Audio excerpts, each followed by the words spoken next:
சரண் Krishna YouTube சேனலுக்கு உங்களை அன்புடன் வரவேற்கின்றேன். தை மாதம் வரக்கூடிய பௌர்ணமி தினத்தில் குலதெய்வத்திற்கு நம்ம இந்த எளிய வழிபாடு, இந்த எளிய ஒரு பொருளை வைத்தாலே போதும் நமக்கு கை மேலே பலன் கொடுக்கும். அது என்ன வழிபாடு, எப்படி செய்யணும் அப்படிங்கிறத பற்றி தான் இந்த வீடியோவில் தெளிவாக நம்ம பார்க்க போகிறோம். நம்ம சேனலில் உள்ள வீடியோவை ஃபஸ்ட் டைம் நீங்கள் பார்க்குறீங்க அப்படின்னா மறக்காமல் நம்ம சேனலை சப்ஸ்கிரைப் பண்ணி வச்சுக்கோங்க. நம்ம சேனலில் தொடர்ந்து குலதெய்வ பதிவுகள், ஆன்மீக தகவல்கள் வந்து கொண்டே இருக்கும். வாங்க வீடியோக்குள்ளே போகலாம். ஒவ்வொரு மாதமும் வரக்கூடிய பௌர்ணமிக்கே நம்ம குலதெய்வத்திற்கு எவ்வாறு வழிபாடு செய்யணும் அப்படிங்கிற வீடியோ நம்ம தொடர்ந்து மாதம் கொடுத்து வந்துக்கிட்டே இருக்கோம். அப்படி இந்த மாதம் தை மாதம் வரக்கூடிய பௌர்ணமி தைப்பூசம் முருகனுக்கு மிகவும் உகந்தது. முருகனுக்கு மட்டும் இல்லை, ஒவ்வொரு மாதமும் வரக்கூடிய பௌர்ணமி தினம்ங்கிறது குலதெய்வத்திற்கு ரொம்ப ரொம்ப ரொம்ப உகந்தது. பௌர்ணமி தினம் குலதெய்வ வழிபாடு நம்ம குலத்தையே காக்கும் வழிபாடு. ஒவ்வொரு மாதமும் பௌர்ணமி அப்படிங்கிறது ரொம்பவே சக்தி வாய்ந்த ஒரு நாள். நம்ம வழிபாடு செய்கிறதற்கு ரொம்ப ரொம்ப உகந்த நாள். அந்த நாளில் நம்ம குலதெய்வத்தை நினச்சி, நமக்காக இருக்கிற அந்த தெய்வத்தை நினச்சி நம்ம வழிபாடு செய்யும்போது அதற்கான பலன்கள் பல விதத்தில் 100% நம்ம வேண்டுதல் நிறைவேறும். சக்தி வாய்ந்த நாள். அந்த நாளை யாரும் தவற விடக்கூடாது. அந்த நாளில் நம்ம வீட்டிலேயே நம்ம குலதெய்வத்திற்கு எளிய வழிபாடு செய்தாலே போதும். குலதெய்வம் மனம் மகிழும். நம்மளோட வேண்டுதல் விரைவில் நிறைவேறும். குலதெய்வம் நம்ம வீட்டுக்கே விரும்பி வந்து வாசம் செய்வாங்க. அவ்வளவு சக்தி வாய்ந்த வழிபாடு தான் இந்த பௌர்ணமி வழிபாடு. ஆமாம், மாதம் தான் பௌர்ணமி வருது, அதற்கு இவ்வளோ சொல்கிறீங்களா அப்படின்னு பலரும் கேட்பீங்க.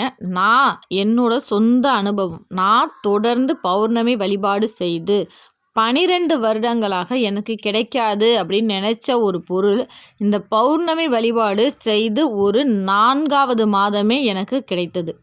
அவ்வளவு சக்தி வாய்ந்த வழிபாடு தான். அதனால தான் அந்த ஒரு வழிபாடை உங்கள் எல்லாருக்கும் இந்த முறையில் செய்யுங்க, இப்படியெல்லாம் செய்யுங்க, ஏன்னா அதை நான் செஞ்சு பலனடைந்தேன், அந்த பலனை நீங்களும் அடையணும் அப்படிங்கிறதுக்காக மட்டுமே இந்த பௌர்ணமி வழிபாடு தொகுப்பு.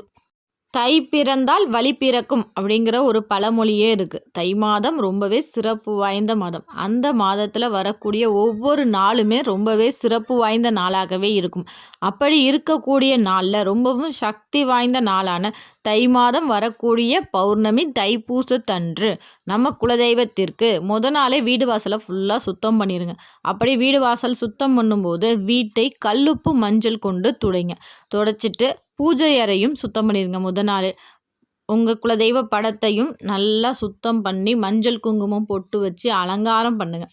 காலையில் எளிய முறையில் 9:15க்கு மேலே தான் தைப்பூசம். தை மாதம் பூச நட்சத்திரம் பௌர்ணமி இந்த 3ம் சேர்ந்து வருவது தான் தைப்பூசம்.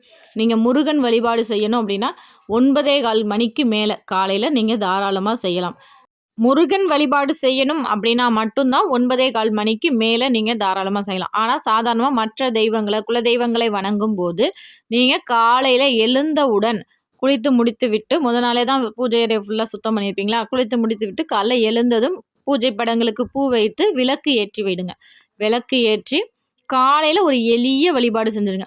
எப்போதும் போல் ஒரு கற்கண்டோ இல்லை ஒரு பாலோ இல்லை ஒரு பேரிச்சம்பழமோ வச்சு சாமிக்கு நெய்வேத்தியம் வைத்து தீப தூப ஆராதனை காட்டிவிடுங்க. மாலை நேரத்தில் தான் பௌர்ணமி வழிபாடு செய்கிறதுக்கு ரொம்ப ரொம்ப ரொம்ப உகந்தது. ஏன்னா மாலை நேரத்தில் முழு நிலவின் ஒளியில் நம்ம குலதெய்வத்தை வணங்கும் போது நம்மளோட வேண்டுதலாக இருக்கட்டும், குலதெய்வத்தின் அருளும் நமக்கு சீக்கிரம் கிடைக்கும். குலதெய்வத்திற்கு பொங்கல் வைக்கணும். கண்டிப்பாக மாதம் பௌர்ணமியில் ஒரு பொங்கல் வைத்துக்கோங்க. குலதெய்வ படத்தை அலங்காரம் பண்ணி ஒரு மனை வைத்து அதன் மேலே படத்தை வைத்து தாமரைப்பூ கிடைத்தால் ரொம்பவே சிறப்பு. தாமரைப்பூ, அரளிப்பூ, வாசனை மலர்கள், இந்த பூக்களில் எந்த பூ உங்களுக்கு கிடைக்குதோ அதை வச்சுக்கோங்க. வச்சுக்கிட்டு சுவாமிக்கு வாழை இலை விரித்து பொங்கல் வைத்து அதற்கு பிறகு உங்களால் முடிந்த ஏதாவது ஒரு பிரசாதம், அது இந்த முறை வியாழக்கிழமையில் வருவதால் வியாழக்கிழமை குரு பௌர்ணமி அப்படின்னு சொல்லுவோம். அதனால் நீங்கள் சுவாமிக்கு விரலி மஞ்சள் அன்றைய தினத்தில் வாங்கி வைப்பது ரொம்ப சிறப்பு. விரலி மஞ்சள் உங்கன்னு வச்சுக்கோங்க. ஒரு மனை போட்டு உங்கள் குலதெய்வ படம் வச்சு ஒரு விரலி மஞ்சள் வச்சு உங்கள் குலதெய்வத்தின் போற்றிகள், உங்கள் குலதெய்வ புத்தகம், ஒரு சில கோயில்கள்லாம் பார்த்திங்கன்னா குலதெய்வத்திற்கு தனியாக ஒரு புத்தகம் கொடுத்து அந்த குலதெய்வ ஸ்லோகம், குலதெய்வ பாடல்லாம் இருக்கும். அதெல்லாம் இருந்துச்சு அப்படின்னா அதை பாடுங்க. இல்லை அந்த மாதிரி எதுவுமே இல்லை அப்படின்னா உங்கள் குலதெய்வத்தின் பெயர் என்னவோ ஓம் என் குலதெய்வமே போற்றி அப்படின்னு ஒரு 108 முறை சொல்லி பூக்களால் முதல்ல அர்ச்சனை பண்ணுங்கள். அடுத்து குங்குமத்தால் ஒரு 51 முறை 27 முறை அப்படிங்கிற முறையில் அர்ச்சனை பண்ணிக்கோங்க. அடுத்தது நாணயங்களால் அர்ச்சனை பண்ணுவது ரொம்ப சிறப்பு. நாணயங்களால் ஒரு 108 முறை அர்ச்சனை பண்ணிக்கோங்க. அர்ச்சனை செய்த பிறகு இலை போட்டு நிறசொம்பு நீர் வச்சு பானகம் அன்னைக்கு வைக்கிறதும் ரொம்ப நல்லது. பானகம், மாவிளக்கு இதெல்லாம் குலதெய்வத்திற்கு ரொம்ப உகந்தது. இதெல்லாம் வச்சுக்கோங்க. வச்சு இலையில எல்லாத்தையும் வச்சு சுவாமிக்கு தீப தூப ஆராதனை காட்டுங்க. ஆராதனை காட்டி உங்களோட வேண்டுதல் என்னவோ, அம்மா எனக்கு இந்த வேண்டுதல் எனக்கு சீக்கிரம் இந்த விஷயம் எனக்கு நடக்கணும்.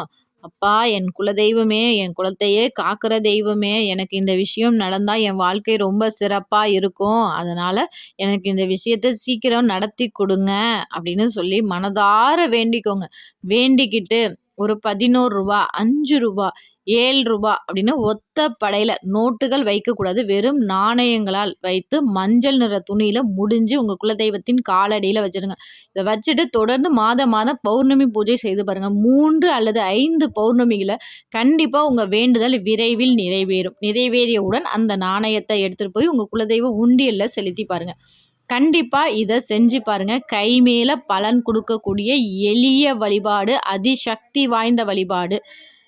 நீங்கள் குலதெய்வத்தை பௌர்ணமியில் எவ்வாறெல்லாம் வழிபாடு செய்வீங்க அப்படிங்கிறத கமெண்ட் செக்ஷனில் எங்களோட ஷேர் பண்ணிக்கோங்க. கண்டிப்பாக இந்த வீடியோ உங்களுக்கு பயனுள்ளதாக இருக்கும் என்ற நம்பிக்கையில் மற்றொரு வீடியோவில் சந்திக்கிறேன். இந்த வீடியோ உங்களுக்கு பிடிச்சிருந்தால் லைக் பண்ணுங்கள், ஷேர் பண்ணுங்கள், மறக்காமல் சப்ஸ்கிரைப் பண்ணுங்கள். சரண் கிருஷ்ணா யூடியூப் சேனல். நன்றி, வணக்கம்.